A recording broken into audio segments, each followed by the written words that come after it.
సాగిలపడి నమస్కరించాలి అని పెట్టారండి. కానీ ఎందుకు భయపడిపోయారో తెలిసినండి, గజ్జ గజ్జ గజ్జ గజ్జలు ఆడిపోయారండి ప్రజానికం అంతా. ఎందుకంటే అంతకు ముందే ఒక రాజును తీసుకొచ్చి సిద్ధికేయ కళ్ళు పీకేసేసి ప్రపంచానికి చూపించాడు. గజ్జ గజ్జలు ఆడిపోతున్నారండి. అలాంటిది షడ్రిక్ మేషక్ అబేద్నెగోలు కూడా చూశారండి. ఎంత భయంకరమైన విషయాన్ని చూసిన తర్వాత వాళ్ళు ప్రకటించారు, మామూలు కాదు.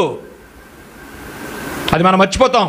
చూడండి, దానియేలు గ్రంథం 3:17 మేము సేవించుచున్న దేవుడు మండుచున్న వేడిమి గల ఈ అగ్నిగుండములో నుండి మమ్మను రక్షించుటకు సమర్థుడు, మరియు నీ వశమును పడకుండా ఆయన మమ్మను రక్షించును. ఒకవేళ రక్షించకపోయినాను లెహ్వా లెహ్మేమో అన్నాడండి. ఇబ్రూలో లెహ్వా అంటే పూజించుము, మేము పూజించం. ఈ మాట బైబిల్కి ఒక పెద్ద పరాకాష్ట అండి క్రైస్తవ జీవితానికి. అది విశ్వాసం అండి. రాజా పూజించం చెప్పేసాడండి. ఈ నమ్మకానికి విశ్వాసానికి ఎంత దూరం ఉందో అర్థమైంది కదా. మరో ఎగ్జాంపుల్ మీకు చూపిస్తాను. మరి దగ్గరికి వచ్చింది దూత. దయాప్రాప్తురాలా నీకు శుభం. థ్యాంక్ యూ, బాగుంది. నెక్స్ట్, నీకు శుభము కలుగునుగాక, దేవుడు నిన్ను దయ చూశాడు, ప్రభువు నీకు తోడై ఉన్నాడు. ఇవన్నీ శుభవచనాలే. కానీ ఆఖరణ చెప్పింది ఏంటి? నీవు గర్భవతి అవుతావు అన్నాడు. ఎలాంటి వచ్చిన వంటిది? వెంటనే మరియ గారు ఏమనాలి?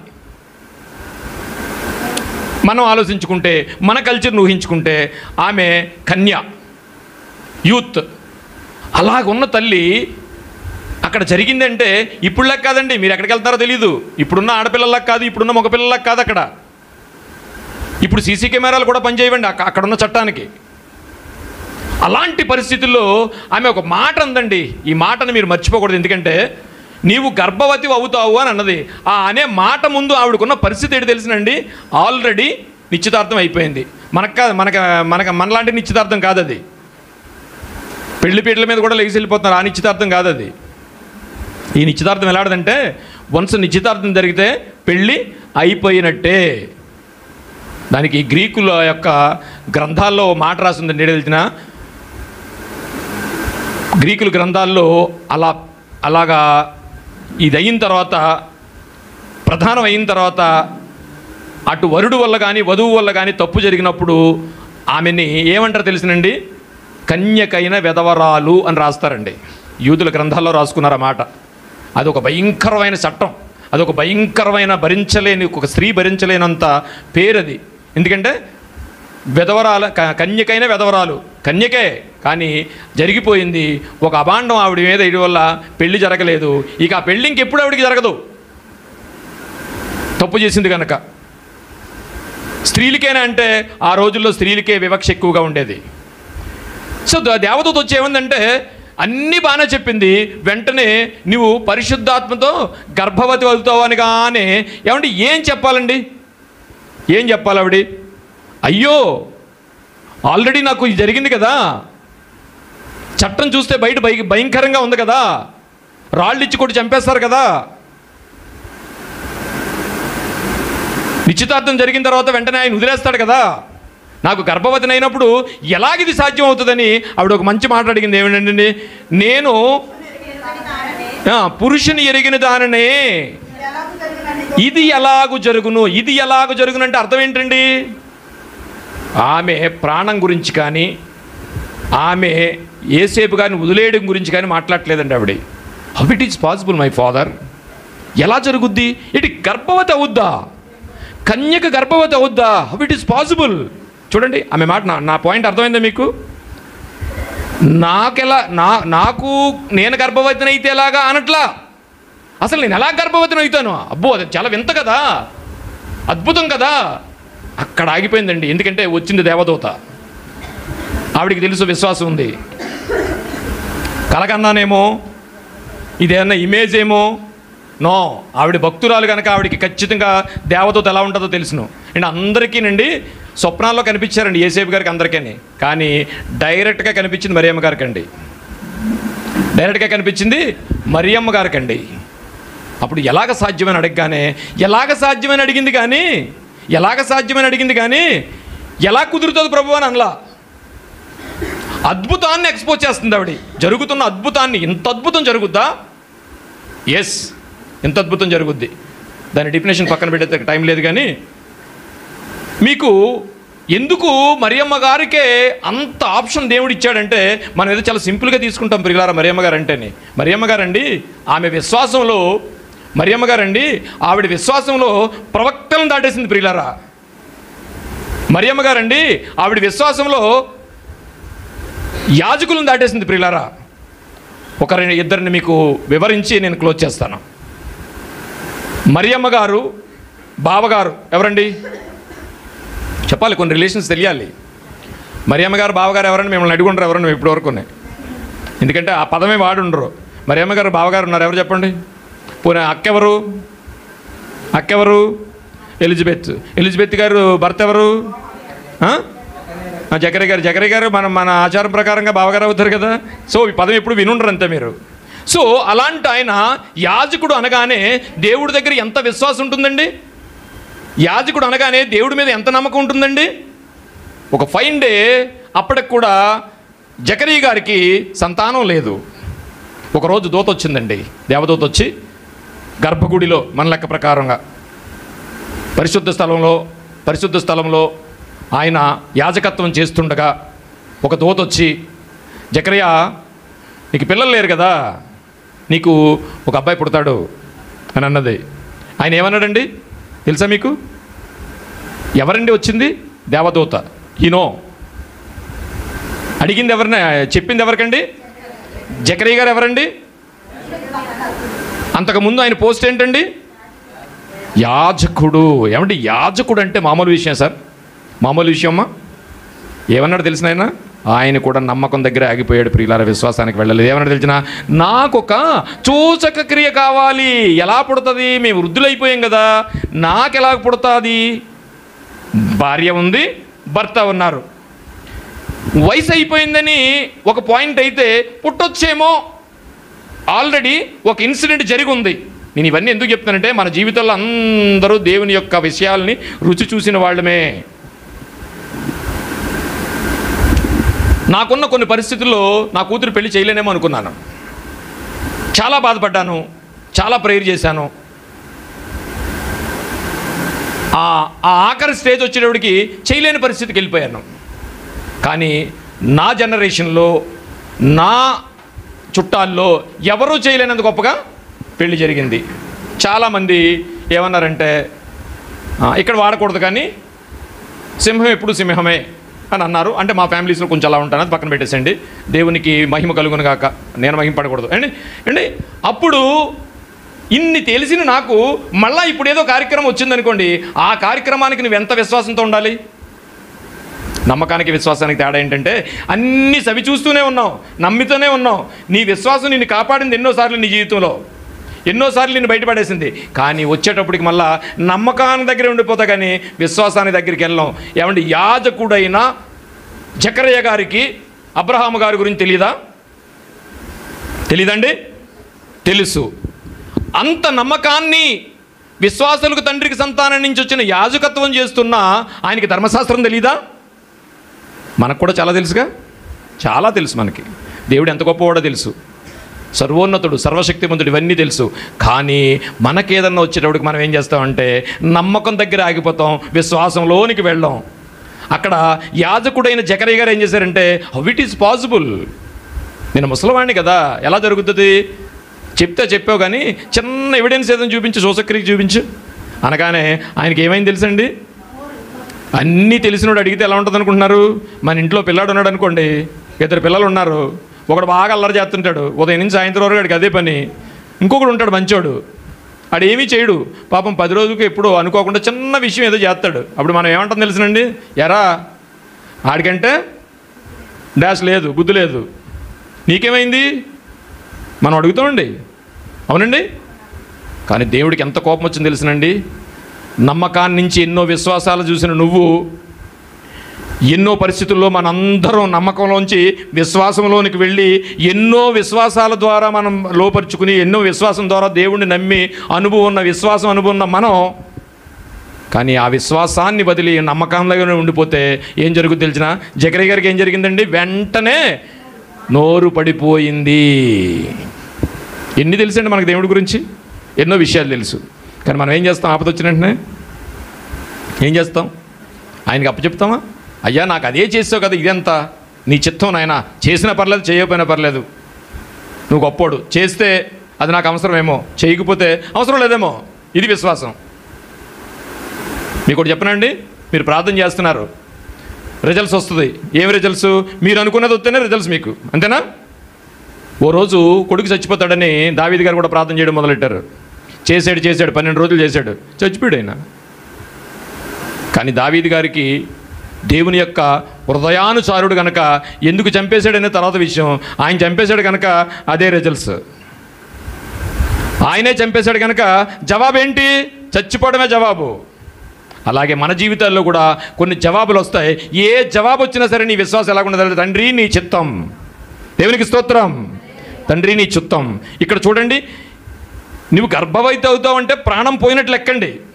ఒకవేళ ఆయనకి పిల్లలు పుట్టకపోతే పుడితే పుడతారు, లేకపోతే లేదు అనుకోవచ్చు.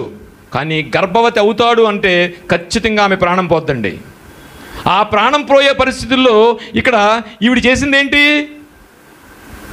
ఆప్చేనా? టైం ఉంది కదా. ఈవిడ చేసింది ఏంటి? విశ్వాసాన్ని చూపించింది. ఎందుకంటే దేవుడు అన్నాడు అంటే నీవు గర్భవతి అవుతావు అన్నాడంటే అవుతావు. ఎలాగా ఏంటనేది ఒక్కటే మాట్లాడింది. హౌ ఇట్ ఈస్ పాసిబుల్, ఎలాగ సాధ్యం ప్రభువా? అంతేగాని అలాగైతే ఎలా ప్రభువా అని అడగలా. అక్కడ జకరియా ఏమి అడిగాడు? ఇవన్నీ ఎందుకు చెప్తున్నానంటే మీకు అర్థం కావాలి, మనందరికీ క్రైస్తవ జీవితం గురించి అర్థం కావాలంటే నమ్మకం దగ్గర ఆగిపోయాం ప్రియులారా, కానీ విశ్వాసంలోకి వెళ్ళట్లేదు. నీ విశ్వాసమే నిన్ను రక్షిస్తుంది, కానీ నీ నమ్మకం దెయ్యాలు కూడా నమ్ముతున్నాయట. అక్కడ నయమాను కూడా నమ్మాడు. కానీ ఇక్కడ విశ్వాసం దగ్గర ఆగిపోయిన మరియమ్మ తల్లి గారిని మనం చూస్తున్నాం. విశ్వాసాన్ని పొడిగించుకున్నది. ఇదిగో నమ్మకం మాత్రమే ఉండి విశ్వాసాన్ని వదిలేసిన జకరియా గారు కూడా మనకు కనిపిస్తున్నారు. మళ్ళీ కొడుకు పుట్టే వరకు ఆయనకు నోరు రాలేదండి. నేను ఇంకొక ప్రాముఖ్యమైన ప్రణాళికాబద్ధమైన ఒక వ్యక్తిని పరిచయం చేసి ఈ విశ్వాసానికి దేవుడిచ్చే పనిష్మెంట్ కానీ లేదా పర్యవసనం కదా ఎలా ఉంటుందో చెప్పి నేను ముగిస్తాను ప్రియులారా. చూడండి ఒకసారి, బాప్తీసం ఇచ్చే యోహాను గారు తెలుసు కదా మీకు. బాప్తీసం ఇచ్చి యోహాను గారు, ఇంత బాప్తీసం ఇచ్చే యోహాను గారు కూడా ఇదిగో ఫిలిప్ అనే ఆయన భార్యను హేరోదు రాజు తీసుకున్నాడని వెంటనే ఏం చేశాడంటే హేరోదిని, అంటే హేరోదు రాజు యొక్క భార్య ఈ యోహాను గారిని బంధించి చెరసాలలో వేసింది. మీకు అందరికీ తెలుసు. అసలు యోహాను గారు ఎలాంటి వాడు అంటే విశ్వాసం యొక్క టోటల్గా రిజల్ట్స్ తెలిసినవాడు. అసలు ఈ లోకానికి పరలోక రాజ్యం సమీపిస్తుంది అని ప్రకటించినవాడు, దేవుని యొక్క ప్రవక్త. అలాంటి వాడు చూడండి, హెబ్రీ పత్రిక 3:12 లూకా సువార్త 7:27 అంటే యోహాను ఎవరట మనం చూద్దాం ఒకసారి. ఇదిగో నేను నా దూతను ముందుగా పంపుచున్నాను. ఏమండి, సర్వేశ్వరుని యొక్క దేవుని యొక్క మార్గము సరళం చేయడానికి వచ్చిన ప్రవక్త బాప్తీసం ఇచ్చే యోహాను గారని బాప్తీసం ఇచ్చే యోహాను గారికి కూడా తెలుసు. ఎలా తెలుసు అని అడుగుతారా? యోహాను నాకు కూడా బాప్తీసం ఏమని వచ్చాడు యేసు ప్రభు వారు. అయ్యా నీకు బాప్తీసం ఇవ్వడానికి నేను ఎంతటి వాడిని, మీ చెప్పులు మోయటకు కూడా నేను కాదు అనుకున్నప్పుడు ఎన్ని విషయాలు ఆయనకి తెలుసండి, ఎన్ని విషయాలు ఆయన నమ్మాడండి. మనం కూడా ఎన్ని నమ్ముతున్నామండి. కానీ ఇక్కడ ఏం జరిగిందంటే చూడండి, చదువమ్మా. ఎవరిని గూర్చి వ్రాయబడినో అతడే యోహానట. యోహాన్ ఎలాంటోడంట? ఈ భూమి మీద పరిశుద్ధాత్ముడు రావడానికి, ఈ భూమి మీదకి సత్యం రావడానికి, సర్వసత్యం రావడానికి, ఇదిగో ఈ భూమిని సరళం చేయడానికి వచ్చిన యోహాను గారు అంత గొప్పవాడు. ఆ గొప్పవాడు నమ్మకం ఎలా ఉందో మనం చూసుకోవాలనుకుంటే అంత గొప్పవాడు ఏమన్నాడో చూడండి ఒకసారి. 19వ చదువమ్మా, పైకి వెళ్ళి 19వ. అంతటా యోహాను అప్పటికి ఏమైందంటే అండి, యోహాను గారి చెరసాల్లో ఉండటం జరిగింది. ఈ చెరసాల్లో ఉన్నప్పుడు ఒక ఆజ్ఞ కూడా జారీ చేయడం జరిగింది. ఎప్పుడైతే హేరోదియా ఆ యోహాను యొక్క తల నాకు కావాలని అనుకున్నదనుకో, ఇగో పలానా రోజున పెట్టారు, తీసుకొచ్చి ఇచ్చేస్తారు, తల నరికేస్తారని తెలిసిపోయింది. ఇవన్నీ విషయాలు యోహాను గారికి తెలిసిపోయాయి. కానీ యోహాను గారికి ఇప్పుడు నమ్మకం ఉందా, విశ్వాసం ఉందో చెప్పండి నాకు. ఏమన్నాడు ఆయన? సరళము చేసి తప్పించుకుని ఈ ప్రపంచానికి రక్షకుడుగా రావడానికి తండ్రియే నిర్ణయించాడు. ఆ తండ్రి ఈ లోకానికి రావడానికి ఆ కుమారుని యేసుప్రభు వారిని ఒక రక్తపు ముద్దగా మార్చి ఈ లోకానికి తండ్రే పంపించాడనే విషయం యోహాను గారికి తెలుసా తెలీదా? తెలుసు. పరమ తండ్రి చిత్తము నెరవేర్చుట కొరకు పరము వీడి భువిపై అరుదెంచితివా, దేవుడవై ఉండి మనుషుల చేత చిత్రహింస పడినావయ్యా, కొరడాల దెబ్బలు కొట్టి తలకు ముళ్ళ కిరీటమెట్టి మోమునా ఉమ్ము వేసి అపసహించి నెట్టినారా, నా కోసమా ఈ బలియాగము, నా కోసమా ఈ బలియాగము, ఎవరు చేయగలరు ఇంత త్యాగము, ఎంత ఘోరమయ్యా ఎంత ఘోరమయ్యా ఈ సిలువ భారము, ఎంత ఘోరమయ్యా మా పాప దోషము, అడుగడుగున రక్త సిక్తమై మాంసపు ముద్దగా మారితివా, అడుగడుగున రక్త సిక్తమై మాంసపు ముద్దగా మారితివా, సిలువ శ్రమలను మోసితివా, ఎంత ఘోరమయ్యా నీ సిలువ త్యాగము. సమస్తాన్ని నమ్మిన యోహాను గారికి ఇవన్నీ తెలుసు ప్రియులారా ఏం జరుగుద్దో. కానీ ఆయన ఆపద వచ్చేసరికి ఆయన విశ్వాసం ఏమైంది తెలుసునండి, విశ్వాసాన్ని వదిలి నమ్మకంలోకి వచ్చేసి ఏం మాట్లాడుతున్నాడు చూడండి ప్రియులారా. చూడమ్మది 19వ వచనం. అంతట యోహాను శిష్యులలో ఇద్దరిని పిలిచి, రాబోవు వాడవు నీవేనా? ఇదిగో ఆయన వస్తాడని ఈయన వచ్చాడు కదండి. ఆయన వస్తాడని చెప్పడానికి ముందు వచ్చింది ఎవరు? ఆయన మార్గాన్ని సరళం చేసింది ఎవరు? కానీ ఆయన ఏం మాట్లాడుతున్నాడో తెలుసునండి, మనం కూడా మన జీవితాల్లో ఇలాంటి పరిస్థితి వచ్చినప్పుడు మనం స్పష్టంగా చూస్తాం పేతురు గారిని, అయ్యా ఇగో నువ్వు యేసుప్రభుతో ఉన్నావు కదా, బేబే నేను ఎప్పుడు లేనండి, ఆయన ఎవరో నాకు తెలియదండి అన్నాడండి. ఆ నమ్మకం విశ్వసించాడేమో, కానీ నమ్మకంలోకి వచ్చాడు ప్రియులారా. ఇప్పుడు చెప్పండి, నమ్మకానికి విశ్వాసానికి ఎంత తేడా ఉందంటే, ఆ ఊరిలోకి వెళ్ళాలి ప్రియులారా, కానీ మనం నమ్మకం అనే ఊరిలో ఆగిపోయి అక్కడే సమాధి అయిపోతున్నాం, అక్కడే ఉండిపోతున్నాం, ఇక అందులోంచి బయటికి మనం వెళ్ళలేకపోతున్నాం ప్రియులారా. ఈరోజు కొన్ని విషయాలు మనకు తెలిసాయి కాబట్టి విశ్వాసంలోనికి వెళ్ళాలి, విశ్వాసంలోనికి వెళ్ళాలి. చూడండి ఏమన్నాడు ఆయన, రాబోవాడు నీవేనా, మరి కొన్ని కొరకు చూడవలనా. ఏమండి ఎన్ని విషయాలు తెలిసినండి అప్పటికి యోహాను గారికి యేసుప్రభు వారి గురించి. కానీ అవును ఇవన్నీ నేను చెప్పాను కదా, ఈయనేనా? చూడండి అవిశ్వాసం, విశ్వాసం ఏమైపోయిందండి, అవిశ్వాసంలోకి పోయింది ప్రియులారా, అవిశ్వాసంలోకి పోయింది. అందుకు యేసుప్రభు వారు ఏమన్నారు చూడండి చక్కటి మాట. అందుకు యేసు లూకా సువార్త 7వ అధ్యాయం, అప్పుడు ఆయన చూడమ్మా 27, అప్పుడు ఆయన కన్నవాటిని విన్నవాటిని చూసి యోహానికి తెలుపుడి. అవి యేసుప్రభు వారు చెప్తున్నాడు, ఇద్దరు శిష్యులను పంపించి, అసలు ఆయనేనా యేసుప్రభు?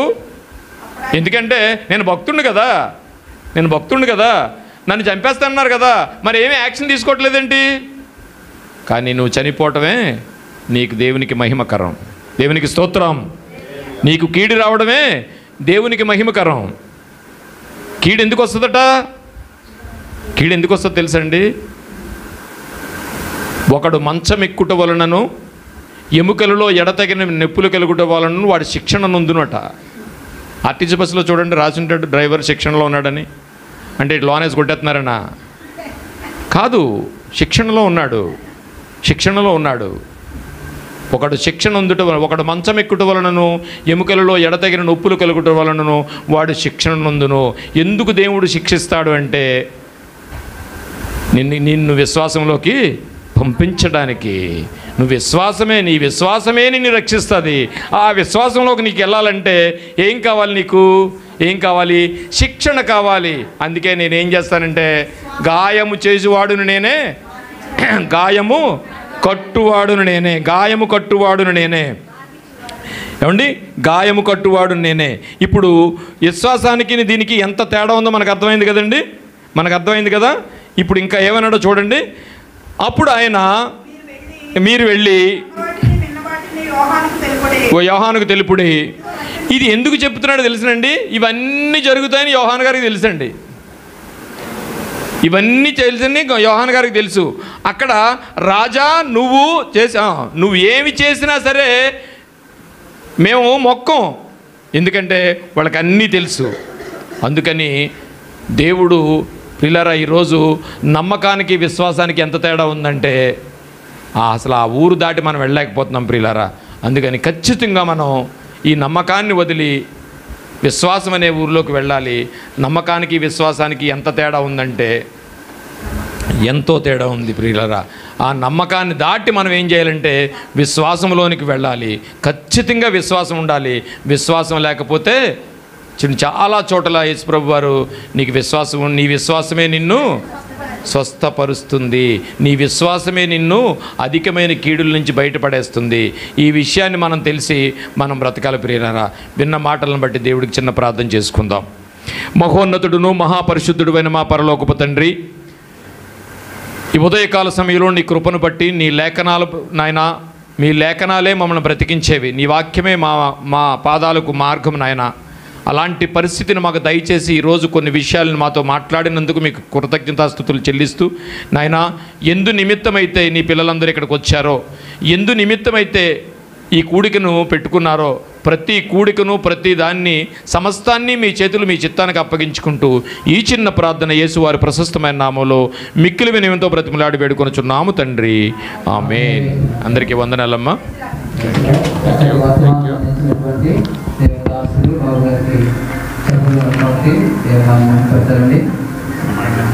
మన మధ్య ఉన్నటువంటి నరేష్ సాక్షి చెప్పాలని ఆశపడుతున్నారు.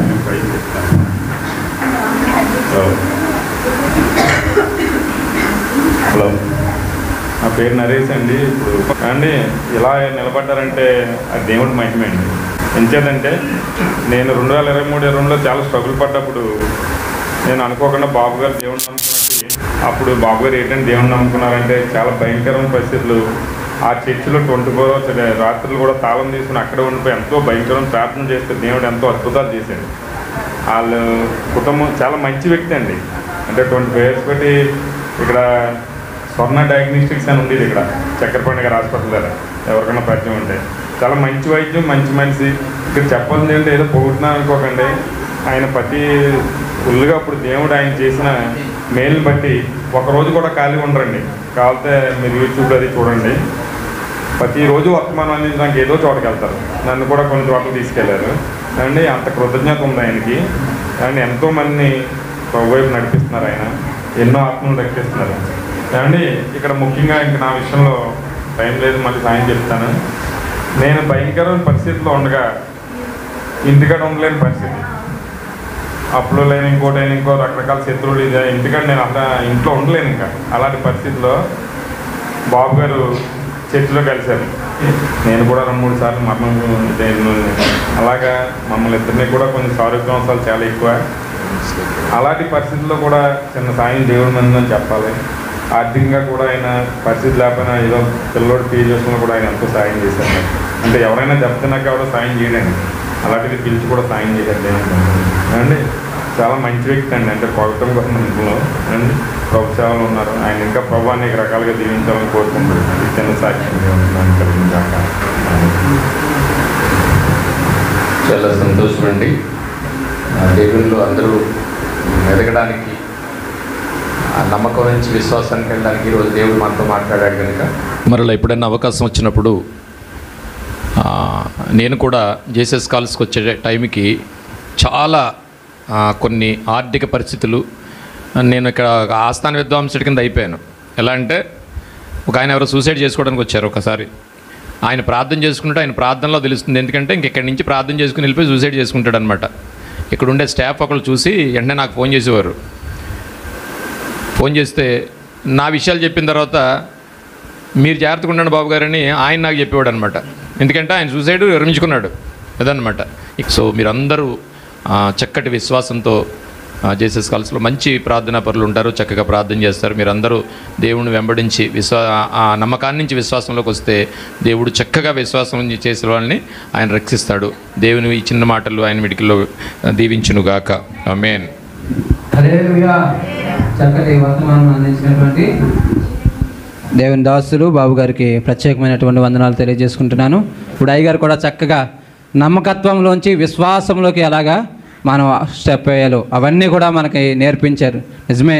కాబట్టి మనందరం కూడా నమ్ముతున్నాం, ఇంకా మనం విశ్వాసంలోకి అడుగు పెట్టవలసిన వారివై ఉన్నాం. అంటే మనకి విశ్వాసం లేదని కాదు, పరిపూర్ణమైనటువంటి విశ్వాసం.